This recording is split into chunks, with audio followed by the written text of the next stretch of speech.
Welcome to the Friends and Rivals podcast. I'm sorry, when Wedgwood was interviewed after the win, he made a comment Was he coughing? No. Well, if he wasn't coughing, then he doesn't have it. All right, go ahead. I'm sorry.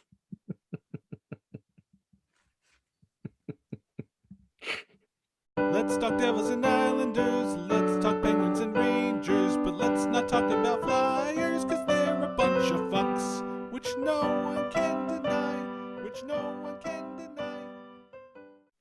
Alrighty, episode 9, Friends and Rivals podcast. I am one of your hosts, Tom Harkness. Along with me, as always, are Stephen Wojtowicz, Bill Fougere, Nick Larita. And we're all fucking distracted because it's third period for each one of our games. Nick is facing a 5-minute power play in the Washington Islander game. Rangers are down one midway, about 5 minutes left to go in the third period. Oh, you see, five minutes left in the third. What is that? It's the Foxwood Final Five. That's right. We're brought to you by Foxwoods now. Devils are doing what? Devils just went down another goal, so now the deficit is 2 with just over 7 minutes left. Ooh, Billy. And the Penguins are down 2-1. Jason Zucker scored, so the world's probably about to end. Oh shit. I hope not. I at least want to get through the game. How about that? Well, let's give it a shot. So weekend review time. I'll let everybody watch their games. I'm on a commercial break right now, so I'll start.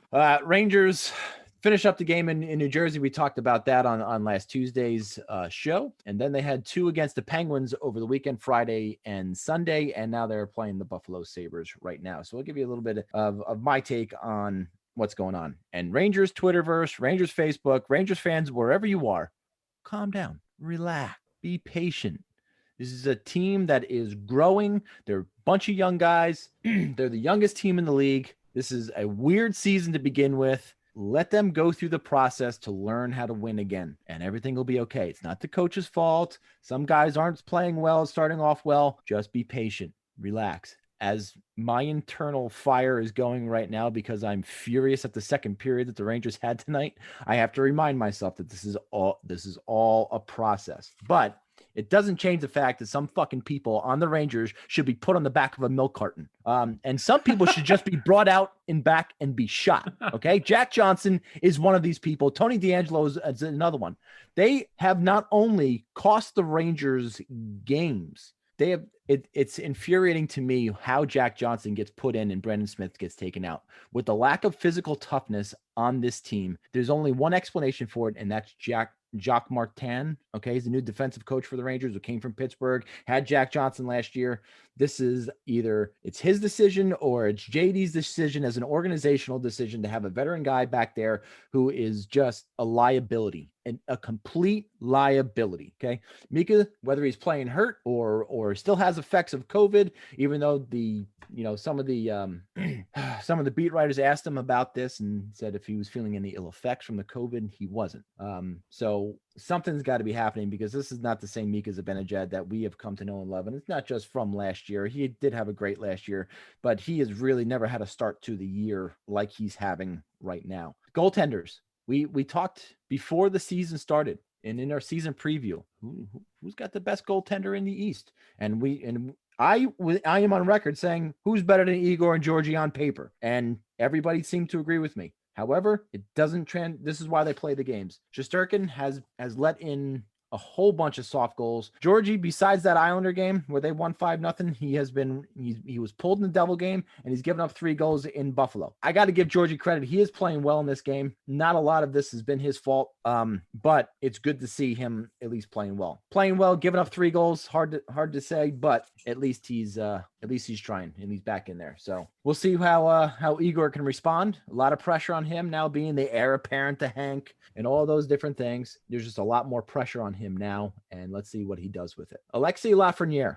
the young kid, number 1 overall pick. There's tons of pressure on him. He's playing in New York. I understand he's going through the maturation process and going through what he needs to and adjusting to the speed of the game. But man, there has been a number of shifts where I've just seen him stand still. And in the NHL on the power play, you can't just stand still. You can't just expect to stay along the boards, get the puck, and have the space that you need to make plays. It's a completely different game. So I hope he's just going through that process. But you can't just stand on the sideboards. You can't just stand around in the defensive zone and think that the game is going to come to you, you got to go to the game. And I hope the coaches are teaching him this. On the flip side of all this, there's guys that are playing really, really well. Keandre Miller gets his first goal in the NHL tonight. Congratulations. Adam Fox has just been incredible this year.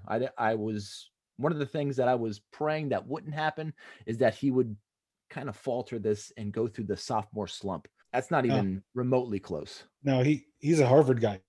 Well, it's not going to happen. He's too smart. You're saying he knows better than that? He's smarter than that? I would agree with you.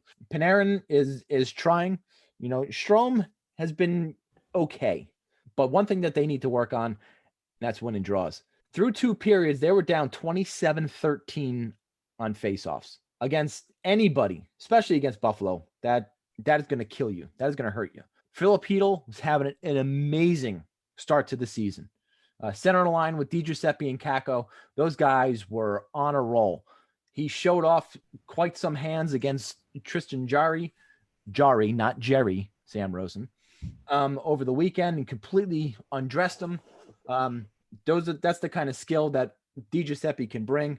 And it was just an innocent little collision with Benny the Jet Rodriguez. And Rodriguez went to the locker room. Hedl went to the bench. And Rodriguez came back.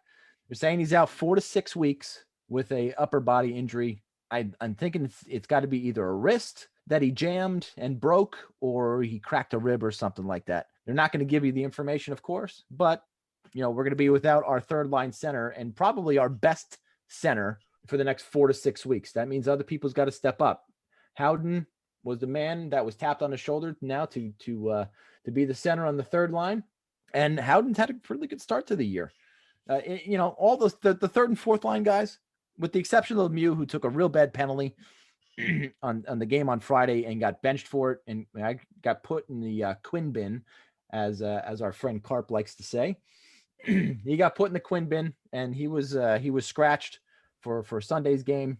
Blackwell took his spot, and Blackwell scored a goal, and he's in there tonight, and he's playing very well. So the third and fourth line guys are playing well, but you're not going to win a lot of games when your third and fourth line guys are playing really, really well, and your top line guys aren't doing anything. Quinn has been on record saying that they got to find ways to win games, and they got to find ways to win games. They found a lot of ways to win games last year through speed and man, you know what? Last year it just looked like they were having fun. Last year. And now you got lots of people standing around. Lots of people looking like they don't know where to be. Jack Johnson. And it's just, I don't know. They gotta find a way to win. If they can bring this game, there's a minute and change left. They're on a power play. They're down 3-2. If they can find a way to get to overtime and get a win in OT or in a shootout, this could completely turn their season around. I don't think it's going to happen, but I do hope it is going to happen. Well, on that, with what you're saying about, how they were having fun last year and when they were, chugging away toward the later part of the season, it's so much harder when the pressure's on to start your season that way. When you're down early and it's like, well, the playoffs are looking like a pipe dream, but you start to get on a roll, that's when you can really have some fun and let loose and see what you're made of. But yeah, it's hard to be the front runner, right? Or if not the front runner, then to have those expectations on him when the season starts, and it's just a different story. And I think a lot of your guys are, like Shesterkin especially, is really feeling it. I couldn't agree with you more. But one thing I have noticed in tonight's game and in the weekend in Pittsburgh, Panarin on the power play, when he's not making the pass, when he goes to shoot, he's got to hit the net. He's trying to aim too hard for that top corner to beat the goalie on that top corner, and it's just missing the net. You can't do that. He's just got to start hitting the net. That was just a quick observation. But you're right. In the beginning of the season last year, they started out pretty slow too, and they didn't really turn it on until January. January is when they really started turning things around. So, we got another couple of months before they hit their stride. And by that time, the season will be over. It's going to be over. That'll be perfect. If I didn't learn anything this week, I learned that a well-placed shot, maybe not as hard as you can make it, but a well-placed shot is going to beat a goalie all day long. Barzal against the Devils and then Hughes against the Islanders. Neither of them was it the hardest shot, but it was right in that corner and just the puck beat the goalie to the spot. Top corner, right? One of the top corners. Yeah. Because I was going to Yeah. make an observation today. I mean, is everybody seeing that goalies are going down way too soon, and they're not Yes, covering the top way of the, too quick. I mean, Yes. I get the technique, and I get that's how things have been going lately. But if you've got the time to see them let the shot go before you go down, shouldn't you see the puck before you go down? Like it's one thing if they're like right on top. You should kind of, But like the goal against Right. Shesterkin the other night, why was Shesterkin on the floor when McCann took the puck off the boards and floated a shot? I mean, why is he down there? It was the oddest goal I almost had ever seen. I don't know. I can't give you an answer. And not just to pick on him, because I've seen it happen to Jari or No, or but you're Jerry, right to whatever pick the hell on his him. name is. And I've the seen it Rangers happen when lost. they were playing against Washington, whoever the hell their goaltender is. Yeah, I mean everybody's just hitting the deck and the top's wide open. And it doesn't have to be like Steve said, the hardest shot. You just float something right in on the corner and they struggle to get up and get to it. No, I agree, but I can count on a number of occasions, even in the past 2 to 3 games, where Panarin has taken that one timer from the top of the left circle and was looking to hit that top corner and just hit the glass with it. And it was on here last week talking about Kovalov hitting the glass, and that's the Rangers power play. And it's still happening. I think they're all trying a little bit too hard in this game tonight. Besides the faceoff being huge problem, which it was, they played a great first period, their best period of the season and wasn't even close. Problem was they didn't come out for the second period. They might as well have stayed in with the bad penalties, and they took three bad penalties. What was the score after one? What was the score at the end of the first? 1-0. Okay. And no, I'm sorry, it was 2-1 at the end of the first. It was 2-1 at the end of the first, and then the Rangers gave up two power play goals in the second period, and really didn't even come out to play. And it's so frustrating to watch when you were enjoying a team like this, and that's what the fans are going through right now. And the fans are going to be on Quinn more than ever right now with fire Quinn and what's going on with this team, and trade everybody under the sun. And we want Henrik Lundqvist back, and all these things that I've read on Twitter, and they're just it's kind of crazy. People they're not really saying that, are they? Everything I said is verbatim. No, 100%. people aren't saying we want Lundqvist back. There are people, I forgot who it was who had on the Penguins who had a breakaway goal against Hank. It was Gunsel, or either Gensel or Rust. I forgot who it was. But there were people saying Hank would have stopped that. Oh, Hank would have stopped that. We want Hank back. I'm like, sometimes our own fans infuriate us a little bit more. Even if he was a Ranger, he wouldn't be playing right now. It has nothing to do with his heart condition. I certainly Jesus agree Christ. with that. But you get into this. Hey, look, the Rangers haven't necessarily played bad in the games. Besides the first game, the Islander game, they haven't played bad in all these games. They had an opportunity to win all these games. They could just very well be, 4-1-1 on the season. But they're 1-4-1 on the season right now. It's not time to hit the panic button. I even said Rangers probably, or all teams probably, turn to the calendar year in January. You're going to find out who they are. So let's see if they can turn it around. Let's see if they can get the right personnel. Let's stop putting Tony DeAngelo and Jack Johnson out there shift after shift. That's very frustrating. So what's turning the calendar this year? What's turning the calendar? Is that around Valentine's Day, would you say? I said the beginning and a half of February. I just thought February. I thought February, you kind of know who your team is as soon as the calendar turns. But we still don't know who the Rangers are because, one, they can't finalize a team to put out there. And I said it before, when they were playing the Islanders, they're small. They're a small team. They don't play physical. They play with speed. And they just got beat up in that second period hard by a bigger, stronger Buffalo Sabres team. The third period, they came out and started hitting, and they started skating, but we haven't seen that team really at all. We saw a team in the first period. When I said they played their best period of the season, they were very defensive and they were just playing within their own zone and not taking too many chances and being really, really conservative. Do you think having a coach that's got that, Quint house, as Carp calls it, The Quinn bin? the Quinn bin, sorry. Yeah. Do you think that's maybe playing in the back of the players' minds, knowing if they make, one or two bad plays, they're going to be out of the lineup, and then somebody can come in the lineup, and if they play consistently well, that player that made the mistakes isn't going to get back in? He's got his guys. Just like all coaches have their guys. It's typically either Lemieux or Tony D'Angelo who's typically in the Quinn bin. So I don't think any of the other, like, you're not gonna scratch Kreider, even though that was If Fox makes a couple mistakes, he's not going to get scratched. Okay. No, not the way he's playing. Absolutely not. I mean, Kreider took an awful boarding penalty in the second period. Awful. Are you going to sit him for that? He already demoted him to the third line to start the third period. They had Lafreniere, so that's the equivalent. Vucinovic. Well, that could be, but he's still got a lot of ice time. So it's not really the equivalent. But they all played hard in the third period. I just know John Hines used to do that too, and I think it really did, especially because there's a lot of kids on the team at the time that really did mess with their minds. Yeah, but you got to hold the players accountable. And if it means they sit for a game, then they sit for a game.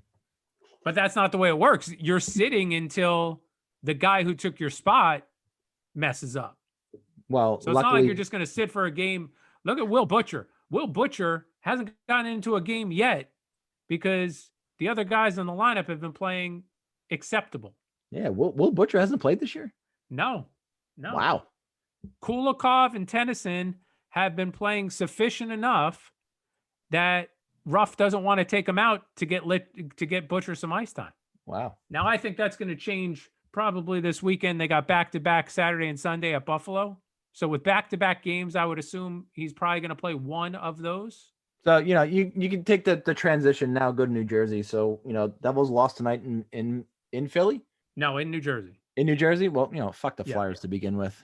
Fuck the Flyers. So shout out to my little nephews. Shout out to my nephews who are listening, but F your team. I don't like your team. So just to recap, coming off of last week. Yeah. Just coming off of last week, they had that win against the Rangers. After that, 2 games versus the Islanders, and it was, a tale of two teams, basically. They played putrid the first game, but then came back the second game, and Wedgwood got a shutout. And I think as a Devils fan, that's what you're looking for from this team. You're looking for the kids to respond when they play a bad game, to come back the next game and have a chip on their shoulder and want to go out there and want to put the work in to get the win on the next game. Going out on the limb there, huh? Looking for a shutout. That's what you're looking for? Well, sure. Every time you go out, you're looking for a shutout. I think also before that Islanders game, they got thrown for a loop.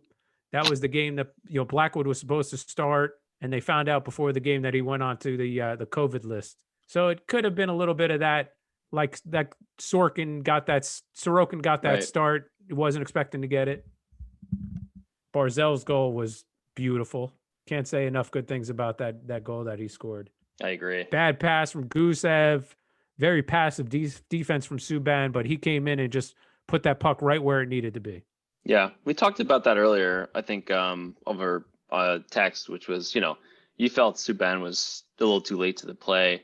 I watched it a few times afterwards, and I think he made the right play. I don't think he was able to get there before the shot was going to get off. He might have got a hit on Barzal, but I don't know if it would have made much of a difference. But... And then their fourth goal was a power play goal, and it was just textbook, move the puck around, get the shot from the point, tip in. Just a beautiful power play goal for them. But they rebounded the next game. Wedgwood gets the start again, and he winds up getting a shutout. First shutout, the Devils' first shutout against the Islanders since 2013.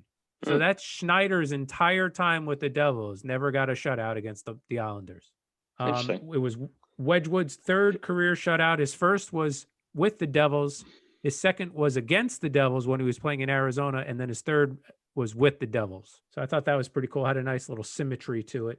In terms of the roster, Jack's been playing outstanding. Zach is starting to play a little bit better. Gusev is maybe turned a corner as well. But just like Tom said, if the Devils had a milk carton, Kyle Palmieri's face would be square right there on the back of it, missing in action. Every time he touches the puck, it bounces off a stick. When he goes to take a shot, he flubs it.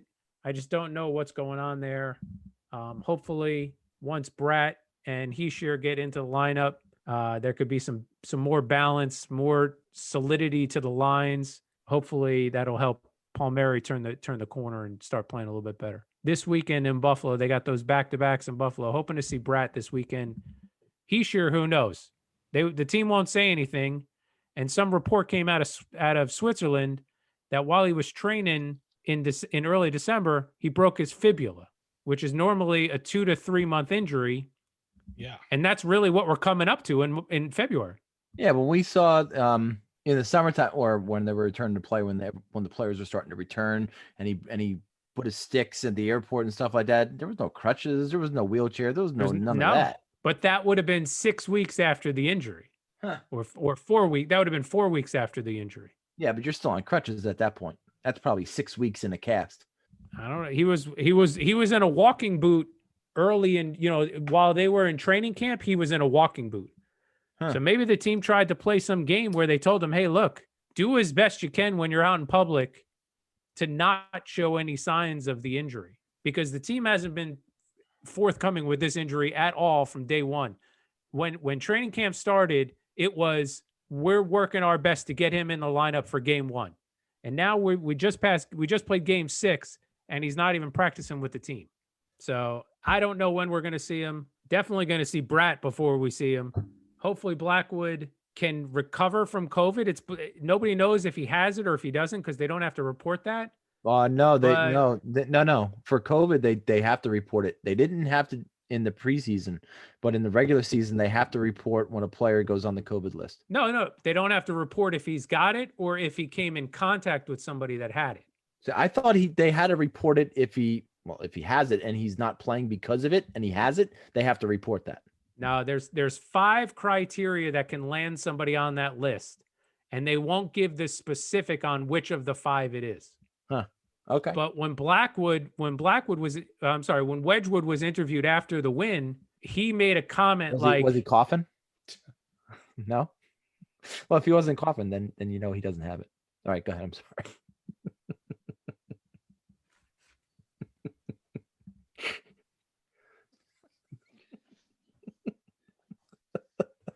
Got it. Okay. Could he so smell? when Wedgwood was interviewed, he made a comment like, you can't plan for one of your goalies to retire in the preseason, and you can't plan for one of your goalies to get COVID. So it kind of gives the impression that, yes, he's got it. So hopefully he has a mild case of it and he can come back soon. Because the team really needs herpes, but he still played. Wow. You're saying you got a player that still might be experiencing some lingering effects, right? Yeah. Well, he said he wasn't. You don't know, right? You don't know because these guys aren't honest. So, but also he didn't look. Not that anybody had a full training camp, but he didn't have a full training camp. He had literally a day before. And then he got it. Before he played the first game. He didn't practice. His first practice was like the Saturday before their first game. Okay. Other than that, the only real bit of news this week was Nolan Foote was moved from the taxi squad to the Binghamton roster. So he'll be with the team practicing in Newark, and when the AHL starts, he'll be on the Binghamton roster and he'll be getting some ice time. Okay, we're not going to go to Bill. Let's go to Nick. Well, Bill, I can't wait to hear Bill's reaction because Malkin and Letang had a 2-on-0 and it was just nothing. Well, God, I can't wait. If it's any pull the trigger, he should have just took the breakaway. He should have. And took the shot, and instead he passes it, and they just pass it back and forth, back and forth, back and forth. And Tuukka Rask is like, "Yeah, I could put my stick out and knock it away." Asshole. Isles kill off that 5-minute penalty, only to lose in the last 30 seconds of the game. Oh my God! They could not stop the onslaught of Washington. Just carried over from that 5-minute power play, and Oshie had a post to look like crossbar, and then. I'm at rush. Not even I'm at rush is a good just a good breakout and goal. Sucks, but whatever. All right. So anyway, Devils and Isles had 2 games last week. Steve talked about it a little bit.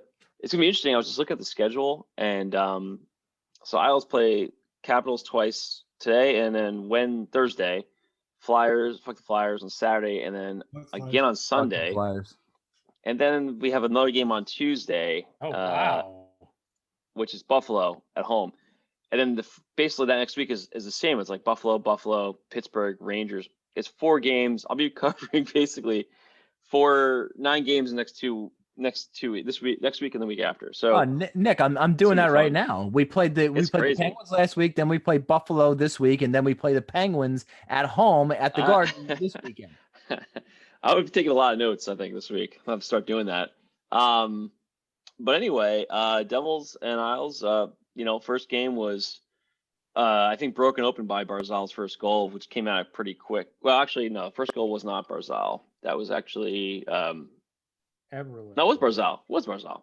Yeah, Barzal's was the first. Yeah. It kind of came out of nowhere because that's why I was going to go with this, was that, it was created by his speed, and just he was able to get a wrister that was perfect spot.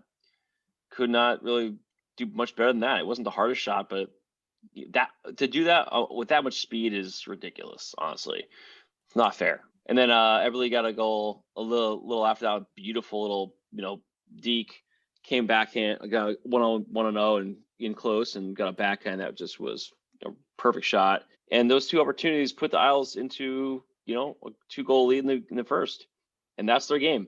They get an early lead.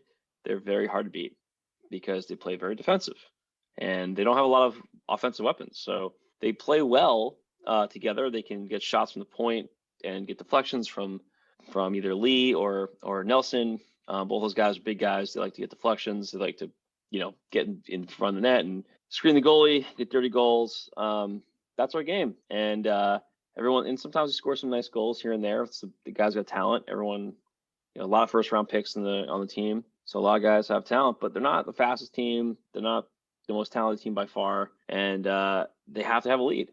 And so 2-goal lead, probably, like, I don't know what the percentage is of the games that we've had a 1-goal or 2-goal lead going into the second period. Probably like 95% win percentage. That's just how they go. They have to get a lead early. And so that was the game. Nathan Bastian had a really nice goal, which I thought you were going to talk about earlier, Steve, that because you were talking about perfect placement on a shot. Yeah, no, I should have mentioned it. Yeah, it was just over the pad, right? Just over the pad, just under the glove. Yeah. So it's so funny. Like, you watch the replay of that goal and you're like, yeah, it was a good goal. But then they showed the right angle and it just went like this millimeter over Varlama's pad. And it was like, that was perfect. It didn't look that good until you saw that angle and you're like, right, holy shit, it was like down the ice. It was from like the center of the ice down was the angle to see. Because it looked like a weak goal, but it was just perfectly placed. I mean, just exactly where you need to be. But then Everly got a power play goal, and Brock Nelson got a nice deflection late in the third. And after Everly's goal, it was kind of over. There wasn't really, the Devils looked they looked like they're having a hard time out there. Isles did again a great job on the faceoffs. They were winning I think it was 60-40 percentage range. Hits wise, Devils actually got out hit the Isles 24-21. Blocks 20. Isles always blocked more shots, but and what was the face-off number on that game if you got the stats up? It was 63% 37. 63% for the Islanders. It was big time. That can't happen. So to be in the 30s is not good. I mean, yeah, you can squander your opportunities with face-offs, but I mean, that's a lot of face-off wins. Yeah. And I think that's a big part of the Isles game. And so that was a good game. I was disappointed to see again Ross Johnson out there. I thought Kiefer Bellows looked better. I think, as the story's been going on, he's been, I think, getting better and more comfortable. And Noah Dobson, they're really pushing to be, basically, I think he might be leading the team in minutes in a lot of games this year. Definitely. I heard his name a lot. I definitely heard his name a lot. It's not by coincidence. We don't have a lot of depth on defense. And so they have to make him, this season is like, there's a lot of ways it can go bad, right? But one of the main ways is that if one of your defensemen, one of your top 4 defensemen can't really, play the minutes you need him to play. And he's playing a lot of power play. He's playing he's not playing penalty kill right now, but he might later in the season. But he's looking really good in that game. Second game of the year. Just to chime in, because I wanted to get the number right, so I had to look it up. You guys were talking about face-off percentages and what's bad. Rangers were 30% in face-offs tonight. 30%. That's so bad. On the number. Yeah, on the that's number. what we're saying. Can happen. Yeah. I mean, realistically, most games are 55-45. Most games. Right. Yeah, I mean, toss up. If you're just taking your face-offs and you're you close your eyes and you listen for the puck hitting the ice, you still should win 40% of your face-offs. Yeah. Maybe that's a strategy, Tom. We got to tell our teams to close their eyes on the face-off. It can't hurt. Can't hurt. Can't hurt. Get too much worse. Eyes open. Apparently that's not working. Yeah. 30%. So second game, basically back to back essentially. Just to finish with the face-off numbers, Isles were 61%, 39 in the second game. Yeah, 39. Yeah, so a little bit better, but not anywhere near where they need to be. But it didn't matter. Here's your top 3 centers: Zibanejad 29%, Strome 27%, Howden 38%. Oh my God. Kevin Rooney 50%. Good job, Rooney. Yeah, good job. How many face-offs has he taken? 3? 3. 4? No, 4. It's got to be an even number if he's 50%. It's got to be 4. 10. I think it was 2. Oh 2, boy. yeah. Oh boy. Well, second game, like you said, Steve, different. It's like two different sides of the coin. Teams, right? I couldn't really figure it out. I mean, but then again, you know what it is? Like I said, the Isles don't score early, and they don't get the early lead. Their chances to win diminish greatly, and they let up 2 goals in a span of 2 minutes, 3 minutes. So it was very quick. And when that happened, I kind of knew I really was disinterested in the game at that point, because I knew as soon as you knew the way the script was going, huh? It's not going to go well. We ended up outshooting the team, outshooting the Devils by a few shots, but it wasn't a good game. Like for them, there was only 4 penalties the whole game, so it was pretty quick. I think both games were 4 penalties. There wasn't a lot of penalties in the game. It was pretty fast games. But Devils got a power play goal on, I think it was the first one. So with Hughes' goal. Hughes was a power play. Yep. Yeah. So that was, but 1-2, 0-2. I was thinking the Isles power plays looked better up to this game. Previous game looked against Devils looked really good. They were 2-3, I think it was. In this game they were 0-2, but it didn't matter. It was again. I was talking about Dobson's numbers or time. He was second on the team in minute as a defense minutes, because actually Barzal had the most minutes in the whole team, which was mostly because I think there was. He was probably playing a little bit extra for Bavillier, who got hurt in the game. He played obviously a lot of power play minutes. But then Ryan Pulock and then Noah Dobson right there, 22 minutes, 22 seconds. He was they're really, really riding him. And if you look at tonight's minutes, he probably was on probably the similar numbers in minutes again. Actually, no, he was a little less, but he had 4 minutes of power play time. So maybe it looks like Ryan Pulock got like a ton of minutes today. Anyway, so again, they made a little change in the lineup. They put Michael Del Cole back in for his first game of the year, and he looked okay, but I'm never excited to see MDC out there. I'm just disappointed to still see Ross Johnson out there. I'm feeling more and more like he's just like, I don't get his role in the team. He doesn't offer a lot. He's just like a body. And so I'm wondering why that Wahlstrom hasn't gotten the chance to play over him yet. Now that Bavillier is out for 4 games at least, he's going to be out this whole week. He's on the IR, a lower body injury. Basically, that means, we're going to have to find offense and speed from somewhere. So I don't think MDC or Ross Johnson really do much there for that. So today, Kiefer Bellows got the nod to go play up on the second line, and I thought he looked pretty okay. I think he's going to be a guy that's really going to get better as the season goes on and feels more comfortable. Like he's definitely looked like a rookie and looked like he's trying to play more safe and trying to play like the stay in the lineup kind of way, you know. So I think if he gets to be leaned on for a few games, I think it's going to be good for him. But I really want to see Wahlstrom in the lineup over Johnson. He seems invisible most of the time. I just don't see any point to him.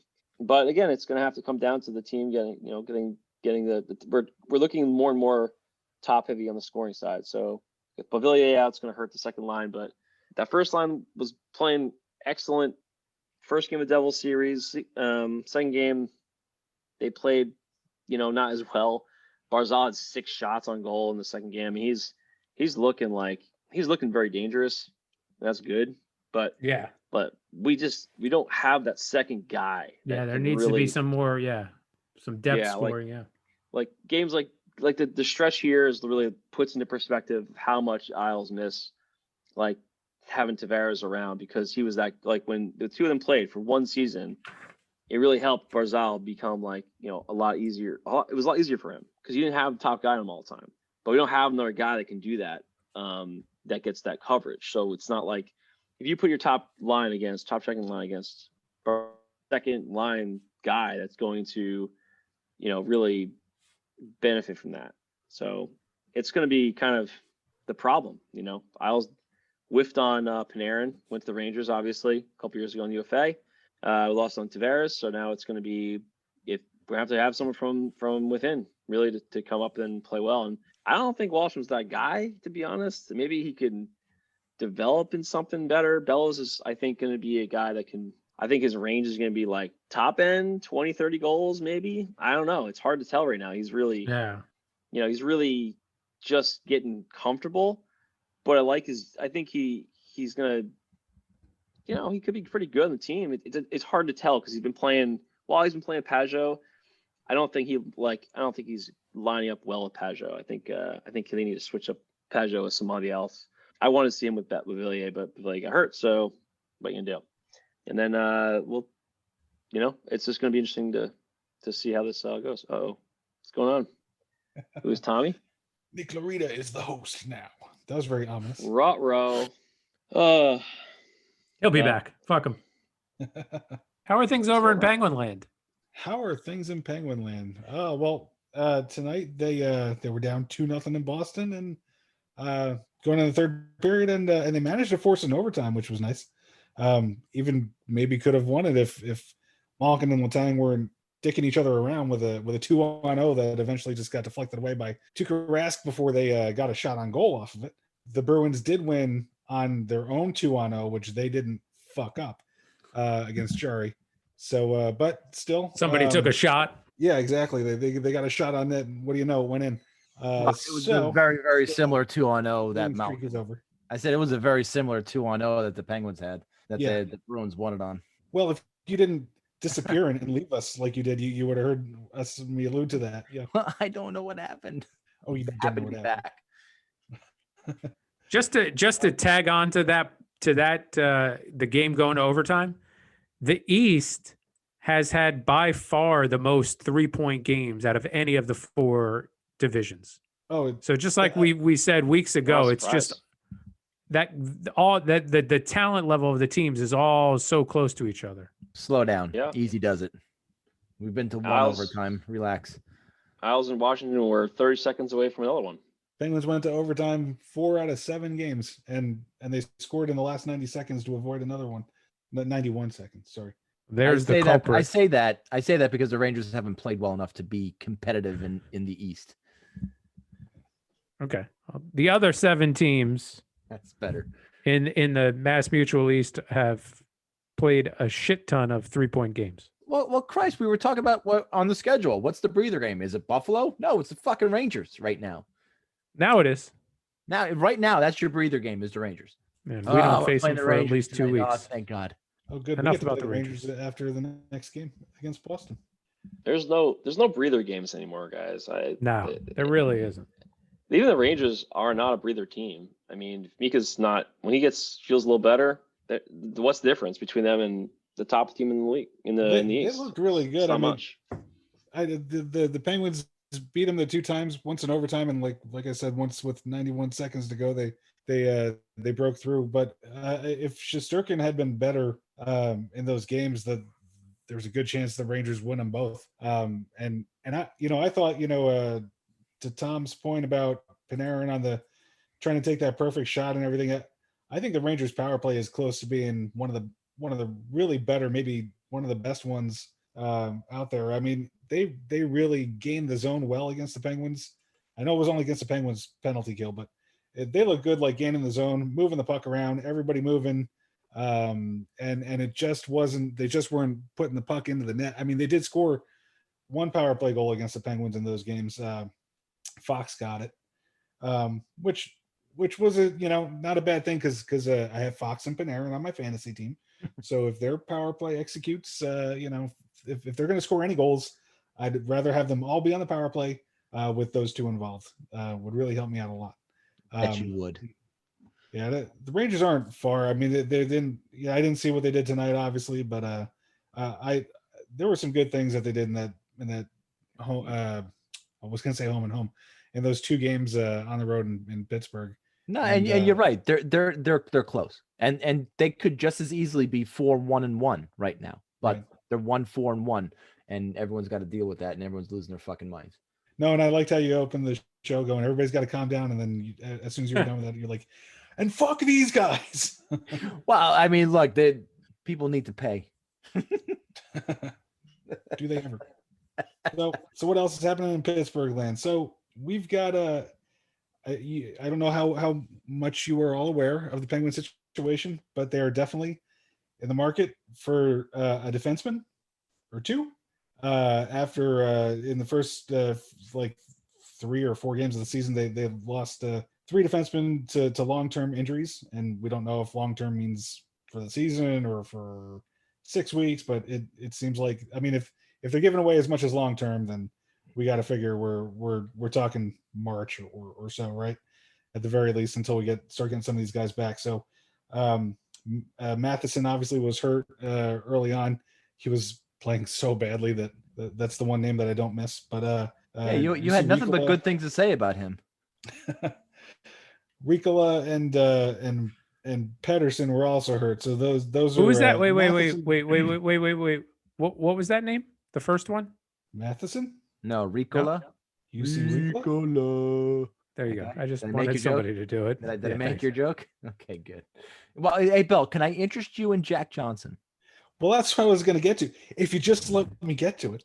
I didn't think anybody would be going there. Jesus Taking my Christ. bit. No, I didn't. I don't want Jack Johnson, but Jim Rutherford and me were having a conversation, and he knew that I was talking to you guys, and you guys being, you guys have the ear of your GMs with the Islanders and the Rangers and the Devils. So I did want to propose a quick little trade to all of you guys, and let's see if we can get this thing started. So Tom, I think we might be willing to part with a Jake Gensel, maybe.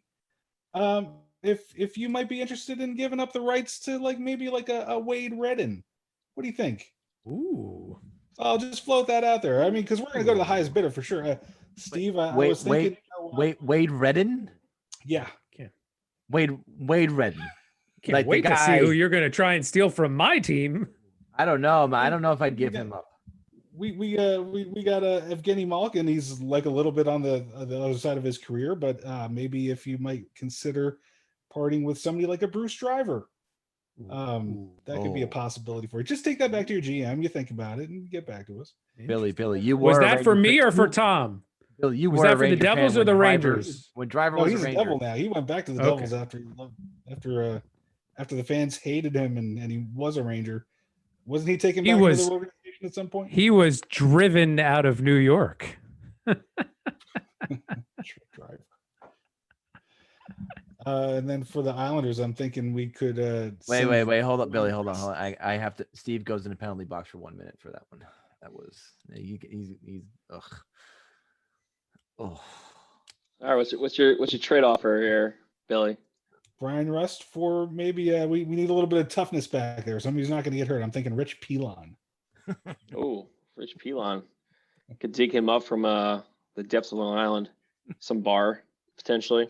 So you guys think all about great, that. all great trade proposals, Bill. You guys think about that. We need defensemen in a bad way. So the other defenseman on the team, it's been, they actually played a pretty good game in Boston tonight defensively. Letang, who's been solid all season, was the one who he got undressed by Marchand for the first goal by the Bruins tonight. Then their second goal was on a 5-on-3 on a phantom penalty call. Can't really put any blame on the defense for anything else that happened tonight in Boston. But before that, I mean, every game has been a shit show with that defense. Frankly, we were talking about Harvard guys not having a sophomore slump. Well, John Marino is not playing well at all. He's been kind of standing around waiting for people to knock him over and take the puck from him. He's not made good decisions back there, and he's been a bit of a liability. Not as bad as some of the guys back there, but he's not been so good. That goal that Heedle scored when he undressed Jari, he had all the time and space that you could ever ask for on a breakaway from the corner, because Chad Ruedel knocked over his defensive partner, and they were both laying in the corner as Heedle just got to take a leisurely stroll on Jari and just stick handle in the phone booth for a while until he found an opening. So great moves, not trying to take anything away from what Heedle did there, but I mean, man, did he have all day. And he literally had all day. He made about 4 or 5 moves on Jerry. Yes. Yes. And did not work out for the Penguins there. But and Cody Ceci not been spectacular, although again, all these guys stepped up and had a pretty good night tonight. So I don't know. CC played well against the Rangers. He showed a lot of toughness and physicality in both of those games. Yeah, I thought he was a tough defender to play against. They have called up from their taxi squad. That taxi squad, they had to go to that pretty quickly. So rookie Pierre-Olivier Joseph made his debut against the Rangers. Ended up with an assist in that game on the game-tying goal by Bluger. He shot the puck, wide of the net, wrapped it around to the other side to Bluger, who was able to stuff it in the other side. It was a nice little play, and he played well. He solid defensively. Anybody who's not a glaring liability back there is pretty good for the Penguins right now. And he's of course the brother of Matthew Joseph of the Tampa Bay Lightning. No kidding. And I just want to point out, it's clear which brother those parents love. One of them has this beautiful name. He's like, I want to introduce you to my son. Here's Pierre-Olivier Joseph. And then here's his brother, Matty. It's like, yeah, Jesus Christ, thanks a lot. Maybe Matthew was a family name. Do you know that? Insensitive prick. By the way, to add to your defensive woes, your coach has said on the Twitterverse that Dumoulin is being evaluated for a lower body injury. So Why not? Not to pour gas on the fire there, Billy, but More the merrier. are you sure I can't interest you in Jack Johnson? Bill would have known that if he had to go to the shitter, because we all know that Bill waits until he's on the shitter to check his Twitter. And when you're on the shitter, check your Twitter. I never actually agreed that I would do that, but then yeah. But did you do that? Well, I mean, that's when you check anything on your phone anyway, right? Well, yeah. Yeah. Apparently you weren't. It's just the way of life. Sometimes I just check it while I'm at my desk, and I feel like I have to take a dump. That feels like a I problem. hope then you get up and go to your shitter. Well, yeah, of course. Just don't go there. So other stuff with the Penguins, Evan Rodriguez, who was in that collision with the aforementioned Heedle. Tom, I know you mentioned that you said he got back into that game. I don't remember seeing him, but I don't know if he just went out to test the knee, because he is also out long-term. Benny the Jet Rodriguez is out long-term after that same hit with Heedle. Maybe I was wrong. But I did see him go to the locker room, but I thought he came back for his shift. I wasn't sure. Yeah, and he could have, and if I missed it, but at any rate, he is out long term. He was out tonight, so the Penguins are also down a first line right wing, which ended up shuffling up some lines. But it was weird. I don't know, Tom, if you had the same take on that play as I did, but I don't recall who on the Penguins was clearing the puck, but I don't know if you remember that, there was a Penguin defenseman kind of taking shooting the puck out of the zone at an angle. That puck bounced back off the boards kind of weird and kind of flattened out in the zone instead of taking the angle it should have and going down the ice. It just kind of laid out there at the a little bit outside the blue line, and that's where Heedle just jumped on it and was flying into the zone with it and was easily going to be past the Penguins defenseman there. And Rodriguez was the only guy in that space, pretty much had no choice but to come across and it was just make the hit. Yeah, it was. They were both in awful positions. Yeah, I mean it's rare that you end up with like that kind of weird bounce where these guys were just going full throttle straight at each other, and Rodriguez. I mean they went knee to knee, but I don't think there was obviously any intent on Benny the Jet Rodriguez's part in that hit. He tried to kind of at the very last moment tried to step back just a slight bit. I know he was. It's there like they were Crips and Bloods, man. I'm just saying. I don't know. Yeah, but it was unfortunate for both of them. But so with Rodriguez out, he had been playing on the right side with Crosby. They moved Brian Rust up, who had 11 shots on goal in one of those games against the Rangers. It was unbelievable, and he scored on one of them. Unbelievable. A player gets 5 or 6 shots on goal. You put him on his ass a few times, and then hopefully he doesn't get many more shots after that. But no. Let him get 5 to 7 more. So Russ moved up to the top line with Crosby and Gensel there. That got Kapanen into the mix because Kapanen, they were easing in kind of in fourth line minutes. Kapanen played a excellent game tonight in Boston and had actually kind of missed 3 golden opportunities. I was going to get on his case for this if they had lost, but he actually did end up breaking through with the game tying goal in the third period. And so he was kind of all over the place with the Malkin line today. And that looked like it woke up Zucker a little bit too. Zucker had the other goal. And Zucker's been our milk carton guy that you guys have been going on about. He's our guy. He's just kind of been there. I mean, he's just not making plays. He's supposed to be an impact player. And really before today, all I could really say that he's been doing is just kind of showing up and probably not fucking up too bad is the best thing I could say about him, but he's just not added anything offensively, and he's not been making plays until the game he played tonight. Again, pretty solid. It started showing some speed, started adding some things to the offense. So maybe the line mixes are improving here. The way things they were kind of forced to shuffle around. Seems like it's helped both of the top lines just a little bit, at least for today. That's about it for the Penguins. They get one more game in Boston this week, and then it's to Madison Square Garden for round 2 with the Rangers. So the Penguins have had to go to their taxi squad. The Devils went to their taxi squad. They took out Boquist and put in Merkley for the second Islanders game. Have the Islanders or Rangers gone to the taxi squad yet? Yes. Yeah, Blackwell. Okay. Yeah, forwards switched out.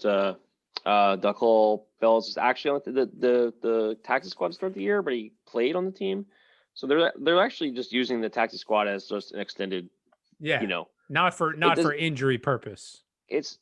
We have, but it's mostly. I mean, like I said, Bellows started the year on the taxi squad, but he played a bunch of games to start the season, so it's not like they care. They're just extending it, however they so choose. And I think if Varlamov didn't get hurt, so let's say Varlamov got for some reason couldn't make the game, was sick, Schneider would have been there, yeah, as needed for that. But you guys feel like it's gonna be this just basically extra guys, and that the designation doesn't actually matter, like just extra spots on the roster. Well, that's when your team's not going through players getting COVID. I mean, that's exactly what it's going to be. Yeah. It's just extra roster guys. If you don't have the concerns over having the player has to go through waivers on the call up, right? Don't they have to go through waivers when they get called up? Depends on who it is. Some guys don't have to on the 2A contracts, but they might have to. It's like the taxi squad; they don't have to go through waivers. They just can interchange.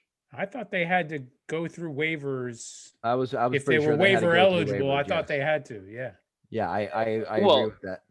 Yeah, if they're, but I'm saying if they're two-way contracts, they don't have to. Like Yeah. if you're in the AHL, and that's why also some of the decisions are made, right, for taxi squad guys, because if there's certain guys that pass the waivers during the season, they may not actually be sent down, right? They might have to stay up with the big team. Yeah, big there's a squad. couple guys on the Rangers taxi squad that they sent down to Hartford so they can start the training camp, which all training camps have opened for the AHL squads. Yeah, and we had a lot of guys. There was a flurry of players that were passed through waivers, and only a few guys were A taken. few got claimed. Well, Compare the vast number of guys that went through waivers. It was just such a different type of season where nobody wants to take contracts on unless they needed a guy, cheap guy. Well, unless maybe you're the Winnipeg Jets or the Columbus Blue Jackets. Their blockbuster trade this week sent Pierre-Luc Dubois up to Winnipeg with a third rounder, and for Patrick Laine and the other guy whose name is slipping my brain right this second. Anybody's got him?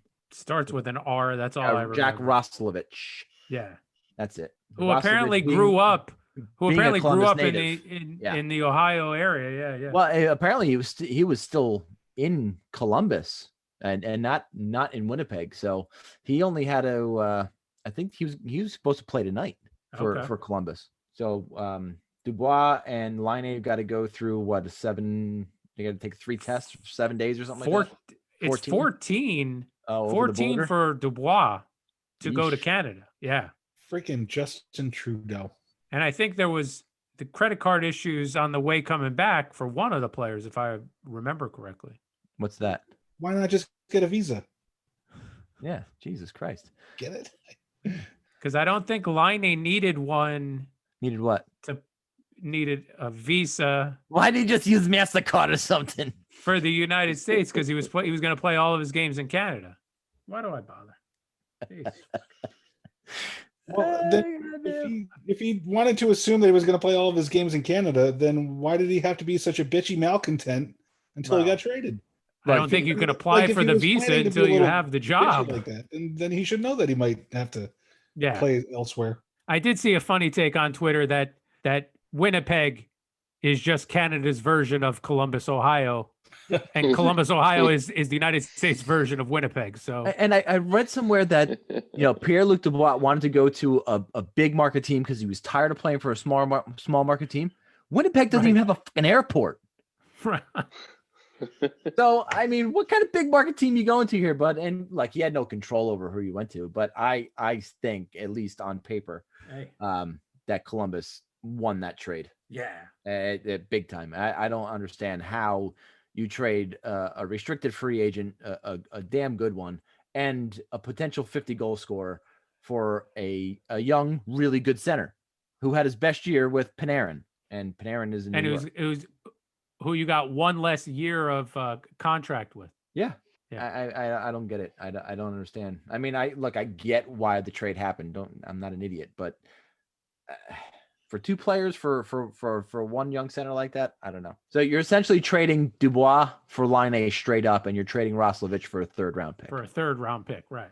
Essentially, what you just did, and that was the best package. I mean, that's why. Columbus, that's why the Winnipeg franchise failed the first time and moved where the hell they moved to. Arizona. That's right. But why did I don't? But that was the best package that Winnipeg was getting for Laine was Dubois. Not a lot of teams can absorb his contract too. I mean, no, he wasn't making that much. He's making 6.5. That's something this a year. Lot. That's not. This year it's hard. Ya. I get it, but there was teams that could absorb. But on a 23-year-old, you're telling me you couldn't absorb that and traded contracts back?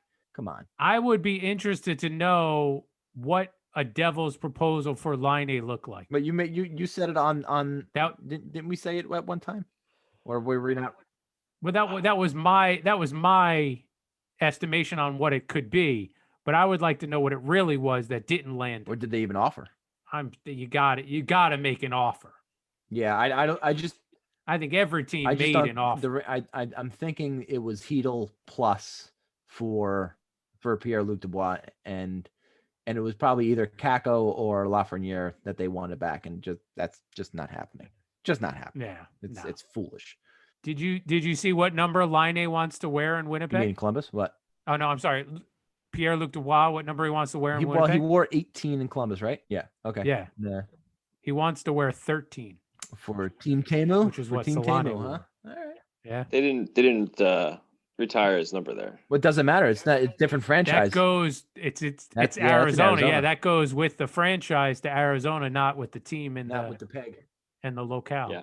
Interesting. That's gonna cause some hubbub up there, though. I would imagine. So other news during the course of the week that we saw a couple days ago was that NBC Sports is going to be non-existent next year. So what does that mean for the NHL and their TV contract for next year? Well, it's one less I suitor. get to wherever Mike Milbury and Jeremy Roenick are again. Because whoever hires those two guys, they're going to have my business. I think it depends on really what's NBC's plan moving these games over to USA Network. Is it that? Are or they are they gonna going to try and do some sort of pay structure through Peacock or something like that? as of right now, as this season goes on, they're going to migrate games from NBC Sports Network to USA. Okay.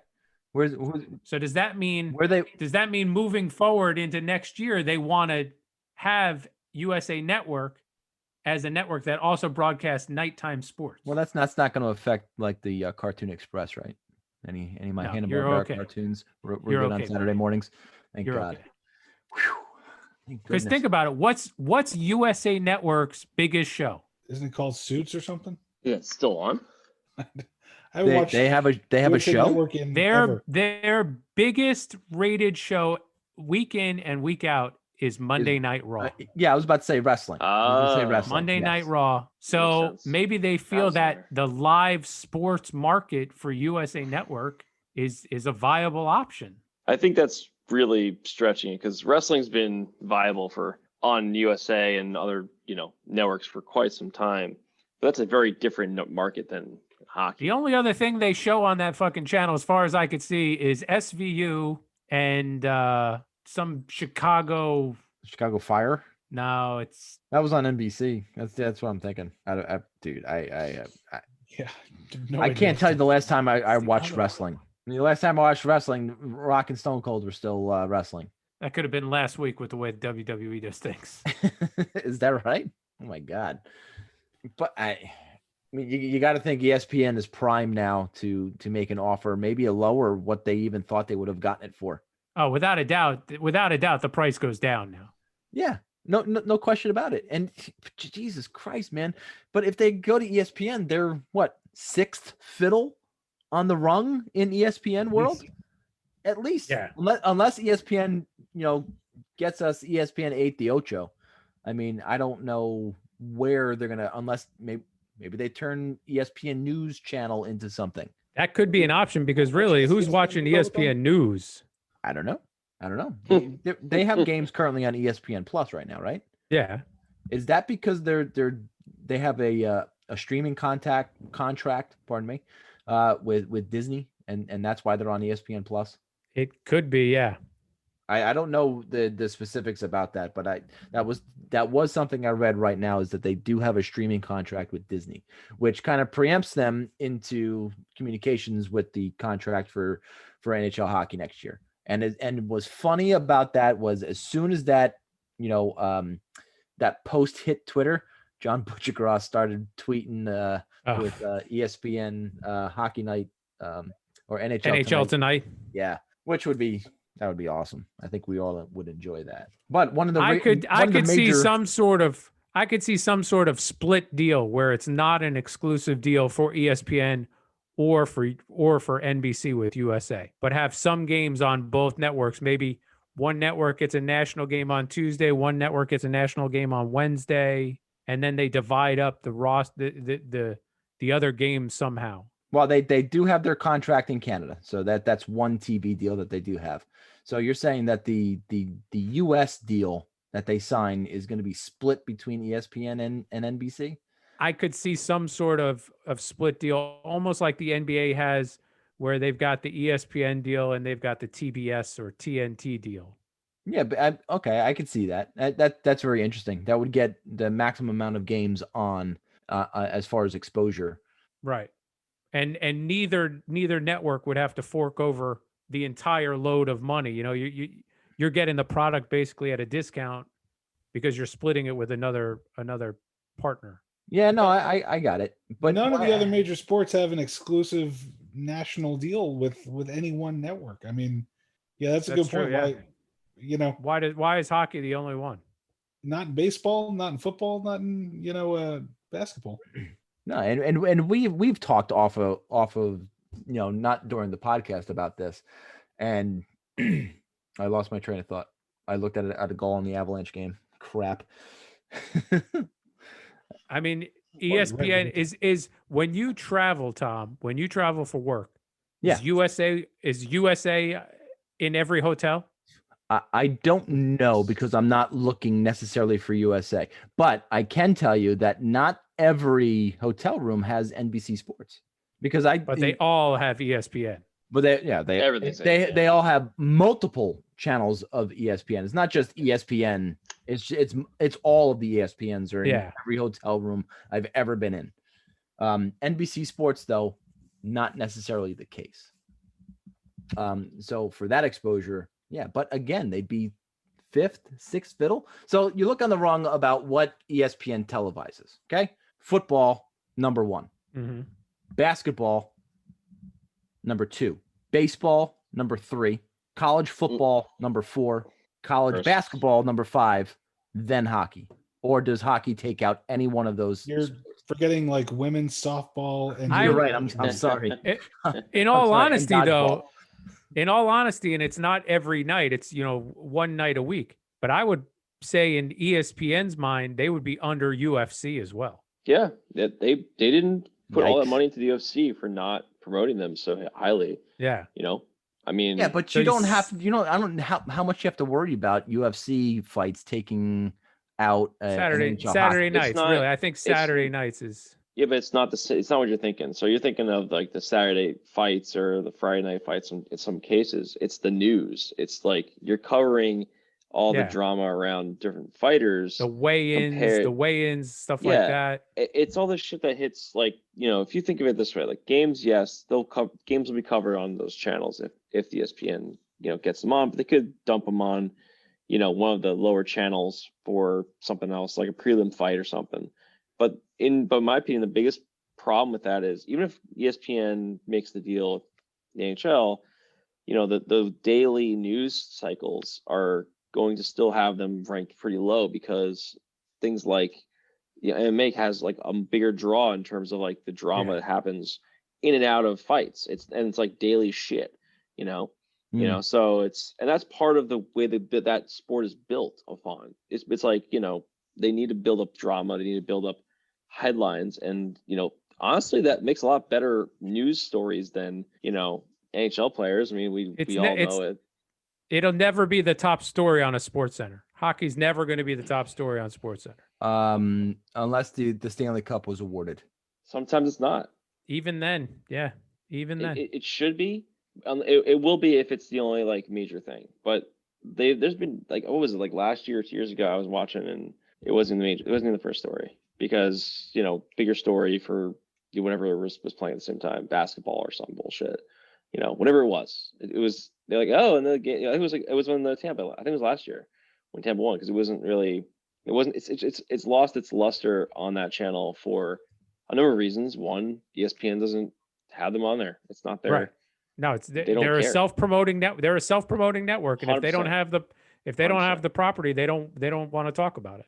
If they do have if they are on ESPN next year, then they will definitely be the number one story when it comes to the playoffs and certain games, especially the finals. And maybe NHL Tonight does come back. Well, that would be awesome. But if you look at the NHL TV deal right now with NBC in the US, you know how much it is per year that the NHL gets? We talked about this. We talked about this. It was like 200, right? $200 million the NHL gets for their TV contract for NBC Sports in the US. What do you think the NBA TV's deal is? We talked. Four Yeah, billion. it's 2 billion, 4 billion. What was Well, it? and this is a new 9-year TV deal with ESPN and Turner Sports that began in the 2016-2017 season and lasts through 2024-2025 for $2.6 billion annually. Yep. So you wonder why the NHL had such a hard time getting through this pandemic and getting to return to play and all this other stuff and are having a hard time with the salary cap, and why the NBA didn't. $2.6 billion as opposed to $200 million. Yeah, I mean, we all know that the entire country's taste is shit. Yeah. We're gonna tune in what on I would Monster what I basketball. would like to see, or what might be interesting, and CBS tried it with Sports Illustrated to try and team up to start a network. But if USA/NBC could team up with The Athletic, somehow The Athletic has such great writers and such great coverage. All the best. If they Send could us free stuff. somehow, what? Send free stuff. Free subscription would be Okay, nice. So I if don't they have to pay could- that much Okay, money go during on. the course of Sorry. the year. Carp, get on that. If Carp. they could somehow put together shows like ESPN has in that 5 o'clock hour, where it's 2 writers going head to head or 4 writers going head to head, or it'll give them the content to fill up the time when there aren't games. So you're not just showing replays of old games. Look, I appreciate all the people that listen to our podcast, and they're probably really nice, great followers who are not family. I'm not talking our family members because they all follow. Sup, Frank Troy? We're talking to you, buddy. But if we were a podcast about football, about baseball, about NBA, would we have more listeners? Probably. Probably. Not because You're of not me, more because smart. nobody's going to listen to a Jets no, podcast. not because of any one of us. I'd listen, Steve. I would call in. Just commiserate. But we would probably have more listeners on our podcast. Just Sure. saying. yeah, Well, I mean, sure. I mean, I'll talk next week. I'll do some research and No. That's not really where I was. Let's talk football, because I think Tom wanted to talk a little football I today. did. Oh God. All right. So for 40 plus years, I lived in central New Jersey, and I grew up being a Yankee fan, Giants fan, Knicks and Rangers. And 3 years ago, we moved down to just north of Tampa Bay. Since I've moved down to Tampa Bay, the Lightning have won the Stanley Cup. The Rays have been in the World Series, and mind you, this is this year, by the way. And now Tom fucking Brady leads an NFC team to the Super Bowl, where it's hosted in Tampa. Right now is a miserable time for anybody who doesn't root for any Tampa sports team to live in Tampa, because all of their teams are incredible. and you can't get tasty subs. I Can't get know. tasty subs, nor can I get White Castle. It's a tough time. It's a tough Fucking time. starving. We got any White Castle in But here? it was 80 degrees today, so Yeah, It I just wasn't- had a tasty sub today.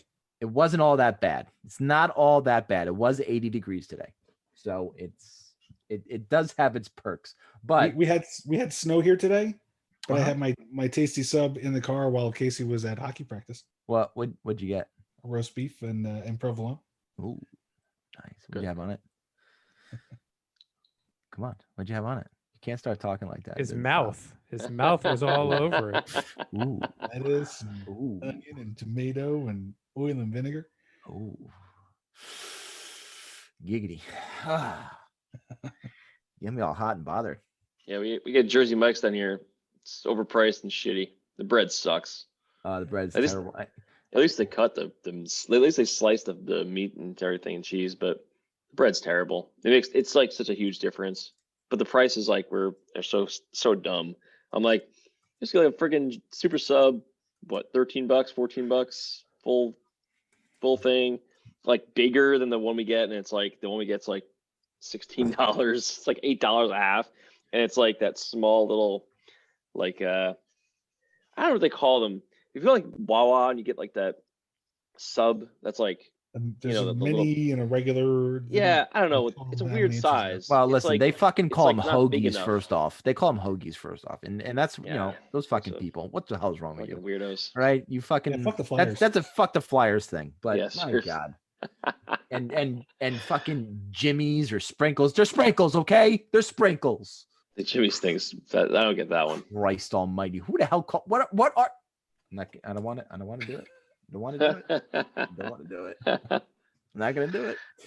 I'm gonna keep my. It's gonna devolve. Really soaking up Devolve the into a pork roll and Taylor ham.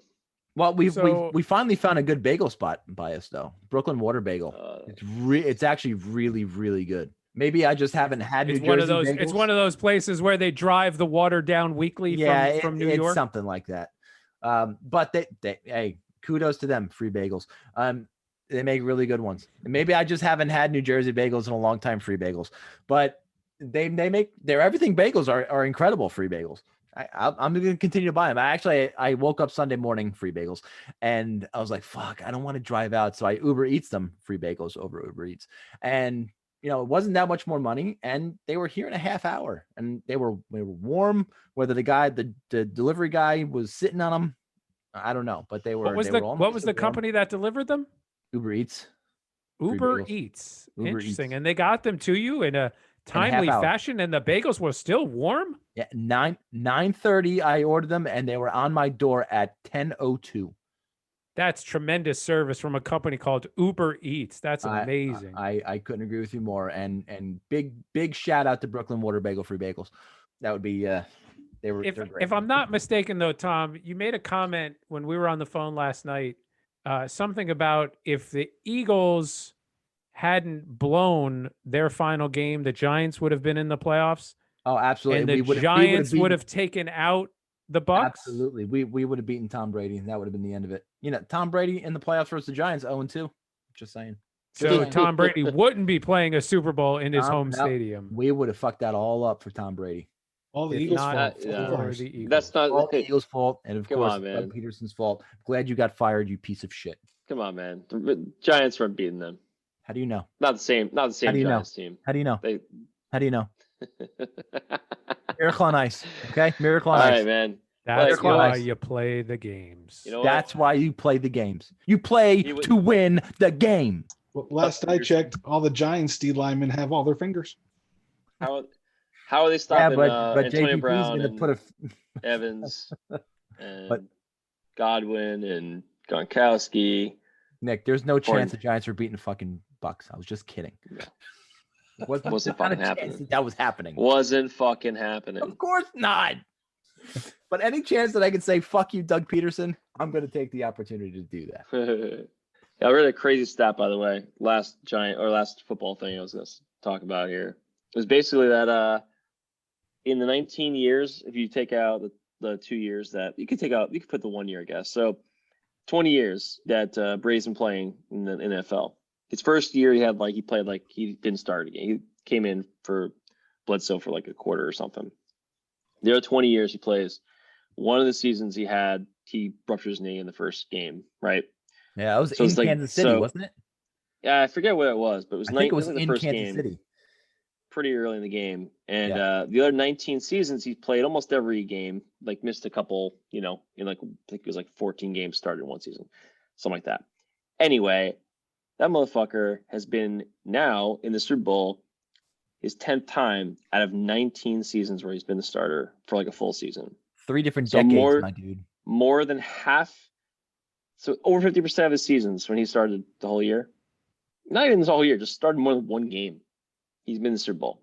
Yeah. And for a long time, I thought, a lot of it has to do with, and there's a good portion that has to do with the team that's around him and Belichick put together, but he leaves one season, Belichick's team just looks like garbage, and he just has been the same guy. And it's pretty ridiculous. And I think he's gonna. Yeah, it doesn't matter if he wins or not this week or 2 weeks, but We're all gonna go down in losers history as because one of he's the in good ones. game. yeah, he's easily the fucking best. You think so? Tom Brady All right, worship Bill. equals podcast ratings. Loving it. All right, Bill. Here's the question for you: Tom Brady, Hall of Famer? Which Hall of Fame? Not Rock and Roll Hall of Fame. No. No. The NHL Hall of Fame? I'm going to say no. How about the Baseball Hall of Fame? He did play baseball in Michigan, didn't he? Probably did. No, I don't think so. No, Did he get drafted? I don't probably would have been a really Did good he- pitcher. It's not Drew Henson. That guy sucked. Vain asshole Hall of Fame for sure. No, but look, there's only 2 quarterbacks that have gone to 2 different teams and been in the Super Bowl to play with them. One was Peyton Manning, the other was Kurt Warner. No quarterback in NFL history has taken 2 different teams from 2 different conferences to the Super Bowl. Brady is that one guy. And if he wins it, I mean, that's just a final nail. He didn't have to come back and, really do anything to prove himself this year. He could have retired and still been the greatest of all time. But now, I mean, there is no I'm debate. actually kind of enjoying it because I like that Patriot fans get to feel what it's like to have their dreams Suck. fucking shattered. I Brag about really, the Super Bowl somebody else. I texted you guys. I really wanted Buffalo to win so that that way they can lose to Tom Brady in the Super Bowl. We What? finally got Oh, away that's from fucked up. Brady, man. We finally got away from him. Oh, we're playing him in the Super Bowl. Oh, I had the Bills in my bracket to win the whole thing. I thought they had a good chance to be a good threat to Mahomes. I don't think Mahomes is going to lose. I would love to see history. I would love to see Brady win it, but He might. just for the history aspect of it, that's it. By the way, he was drafted by the Expos out of high school in the 18th round. But he didn't play at Michigan. I don't think so. No, he just I says don't he think was he played. drafted out of high school. He was the left-handed batting catcher of power. Whatever the fuck that means. So he was a catcher and not a pitcher, huh? Who knew? Surprisingly. Who knew?